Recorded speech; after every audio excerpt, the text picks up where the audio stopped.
Avant de commencer cette vidéo, je tiens à signaler que je ne viens pas ici pour faire le procès d'un homme de Dieu. Je ne viens pas ici jeter de l'opprobre sur une religion ou sur les hommes de Dieu. Je viens juste décrire une situation, une expérience de vie, quelque chose que j'ai vécu dans mon histoire que je voudrais partager avec mes abonnés que vous êtes. Si nous sommes d'accord, on peut commencer. Bon visionnage et abonnez-vous. Merci. Mesdames et messieurs, j'espère que vous allez bien. Moi, ça va. Vous m'avez manqué. Vous m'avez manqué, ben? Et ça fait 2 mois que j'ai posté vidéo sur cette chaîne. Et puis, les gens ne m'ont pas truc. Moi, je suis une star. Quand c'est comme ça, vous me cherchez. Tu passais par où? Vous m'appelez. Quand c'est comme ça, je me sens. Et ça fait, c'est chic. Ben, je suis de retour. J'espère que vous allez bien. Comme le dirait Moulekoukou, il y a des storytime qui jonchent le long de mon bureau. Voilà, moi je suis là. Générique.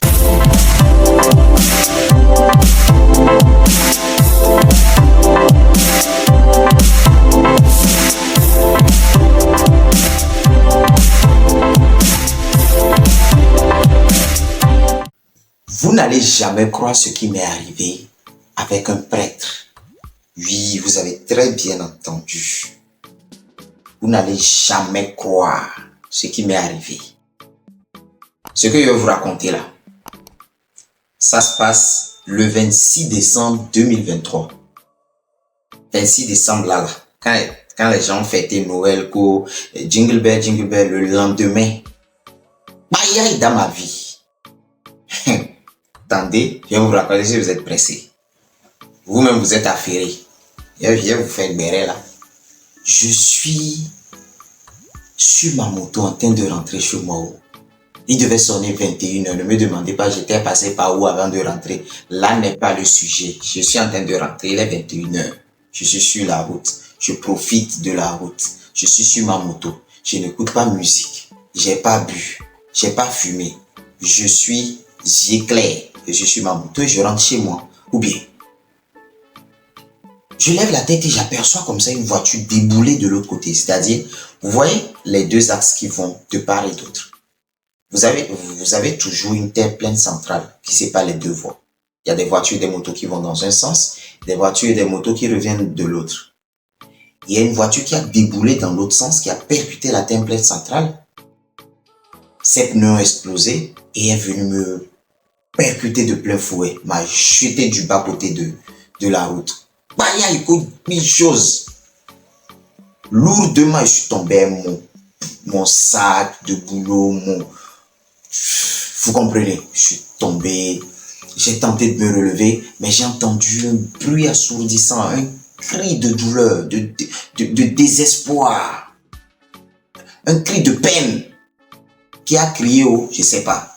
Mais selon moi, j'ai cru avoir entendu le chauffeur crier parce que ça s'est passé derrière moi. Quand il m'a percuté, il allait tomber dans le trou derrière moi. Déjà, quand il m'a ramassé, il a ramassé un autre gars derrière moi, un autre motard, qui lui n'était pas moto, mais avait une panne sèche et était juste en train de pousser sa moto pour rentrer chez lui. Le pauvre. Moi-même, le pauvre de nous, il nous a ramassés. Il nous a jetés du bas côté de la route.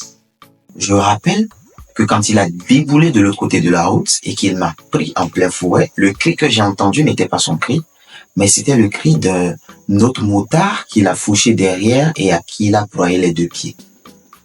Oui, vous avez bien entendu.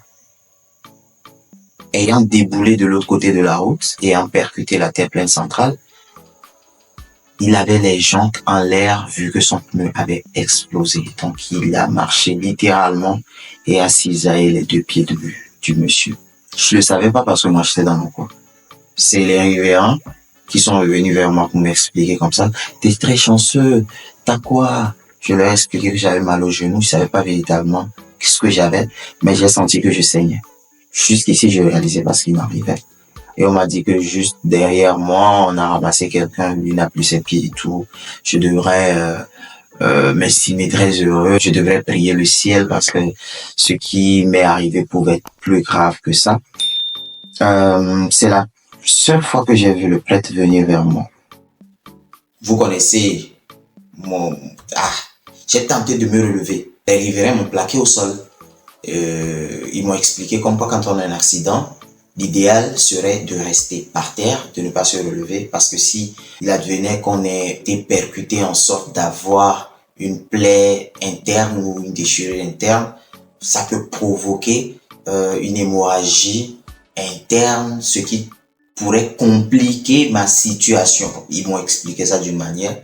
Donc, je suis resté au sol parce que dans l'affaire, on parle d'hémorragie interne, de trucs que je ne maîtrisais pas. Je suis resté quand même au sol. Je suis resté au sol. J'étais étourdi. J'avais un peu perdu connaissance. J'ai juste eu le temps de reprendre mes esprits que j'ai vu un monsieur venir vers moi. Tout ce que je retiens de ce monsieur, c'est qu'il était super ivre. On pouvait sentir de l'alcool. Il peinait à agencer 2 mots. Il balbutiait. Il m'a dit comme ça, je suis un prêtre, jeune homme. J'espère que vous n'avez rien de grave.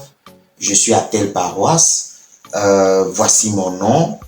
Mais quand même, j'ai pu retenir, comme ça vite fait, le nom de la paroisse et son prénom, soit dit à passant.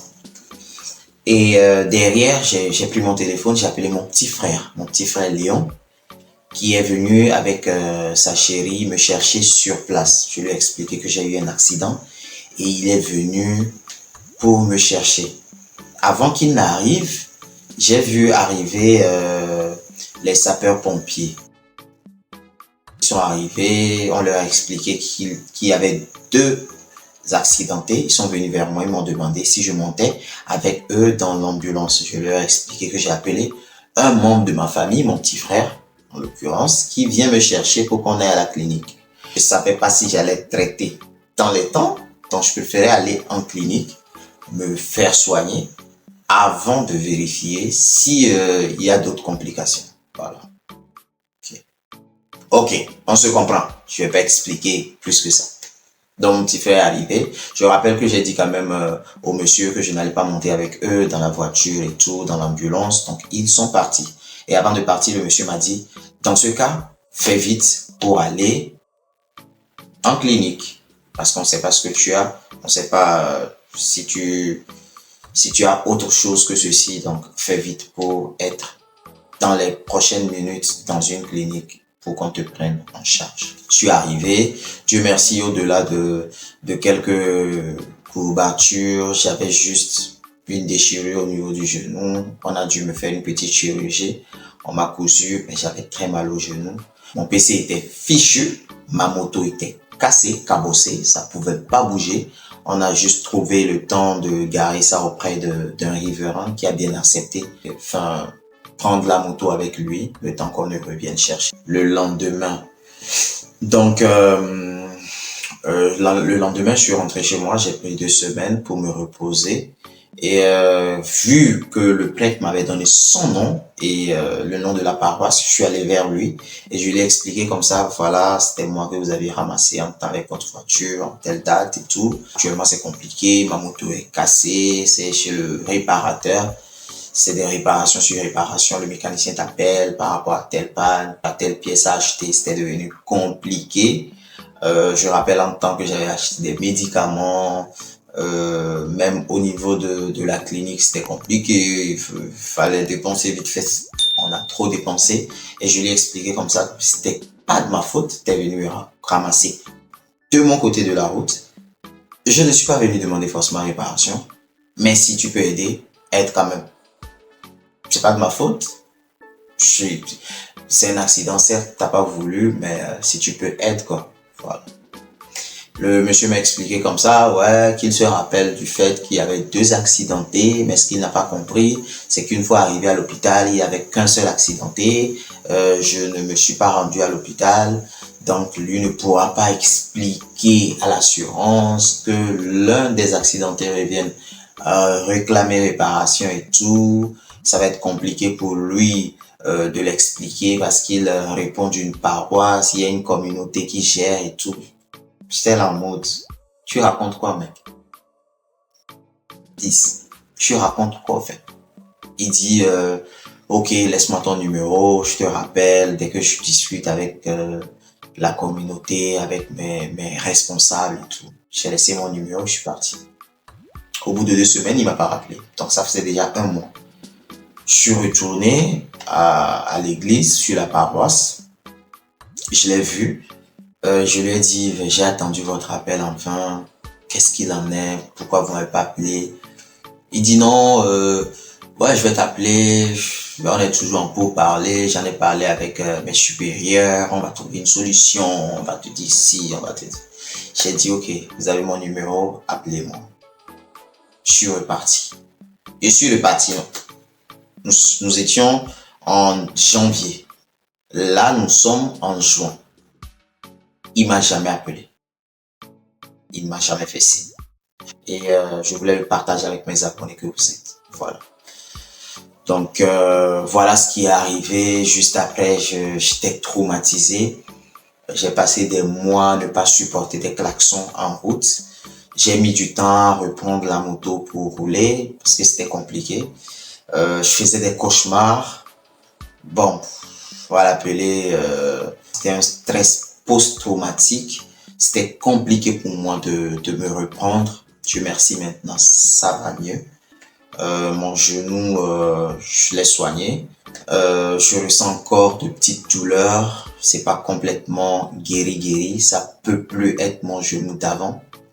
Même au foot, quand je cours, je le sens. C'est compliqué.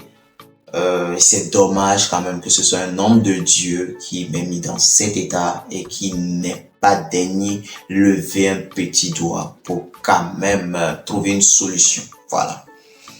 Quand c'est arrivé, des proches à moi m'ont demandé de porter plainte, mais dû au fait que c'était un homme de Dieu, je me suis dit non, on va pas aller jusque là. Mais j'aurais dû, avec du recul, j'aurais dû. Je sais pas si c'est tard, je sais pas si je peux encore le faire. Mais j'aurais dû, parce que c'est méchant, très méchant de ta part. Voilà, je sais pas si tu vas regarder cette vidéo, je vais pas dire ton nom, je vais pas dire le nom de la paroisse, mais c'est méchant. Voilà. Alors, dames et messieurs, ainsi qu'on fait cette vidéo, j'ai pris plaisir à enregistrer encore une fois cette story time pour vous qui me suivez. Prenez un temps, likez, commentez, partagez. Si vous ne vous êtes pas encore abonné, abonnez-vous. Rendez-vous dans les prochains jours pour une nouvelle vidéo. D'ici là, portez-vous bien, je vous aime. Ciao. 20 mois.